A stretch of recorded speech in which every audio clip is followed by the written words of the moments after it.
Today we get to talk about something that would have been really nice to have in our little thought experiment from last week. Remember when we were worried about how the B field was going to be different depending on where that wire was in our theoretical lab experiment? Well, today we're going to talk about what would make that problem go away. And that, of course, is, oh, wait a minute, not a unicorn B field, but a uniform B field.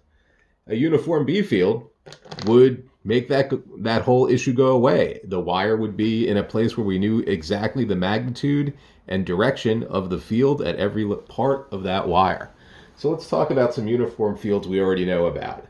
For instance, the parallel plate capacitor gave us a uniform E field, as we recall from just a few weeks ago. And way back in the fall, we talked about the somewhat whimsical idea of an infinite slab planet that would give us a uniform G field. That would be the same magnitude and the same direction if we assume this planet just goes off forever in this direction, that direction, and of course those directions as well.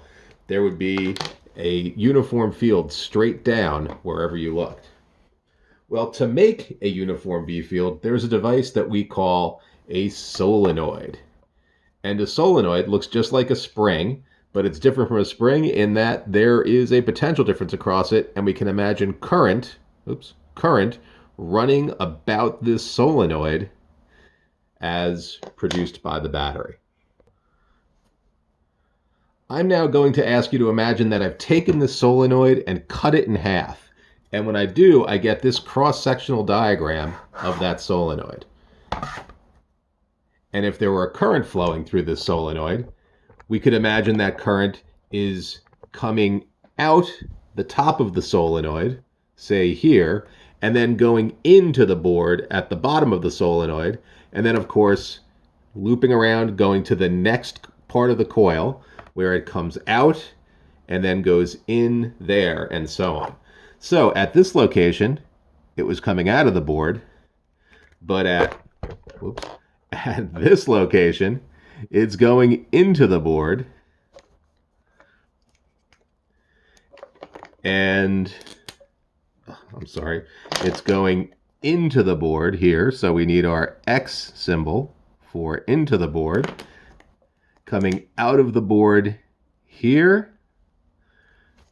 And going in here. And we'll put one more color up there. How about a baby blue coming out here? Now, take a look at that and think about the fields created by the current that's coming out of the board here, here, and here, and the fields created by the current that's going into the board here and here.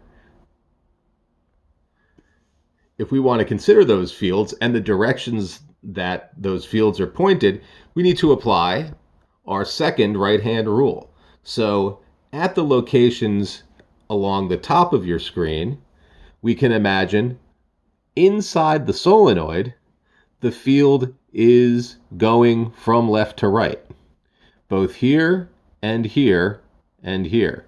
On the bottom, inside the solenoid, the field is also going from left to right. So I'm going to go ahead and draw those in. I'm going to pause the filming for a minute, and in just a second you'll see what those will look like with the fields drawn in. Wow, magic. Those fields just popped right up, didn't they? So if we take a look at the pink field being created by the pink dot, the orange field created by the orange dot, the blue field created by the blue dot, and so on. And we'll notice inside the solenoid, inside that spring, what we've got are the fields all generally pointed from left to right in your picture. I'm going to augment this while I pause the video. Wow, even more magic. So now if we look in here, we can see that at various locations, we can imagine how all these fields would add up. So I'm going to pick this spot right here that I just marked with a big blue dot. You'll notice the orange field has a component that is downwards towards the bottom of your screen. The green field at that location would have a component maybe more like straight up towards the top of your screen. The black field at that location has a component that's sort of downwards and to the right, while the pink one looks like, if I were to draw it, it would be upward and to the right a little bit.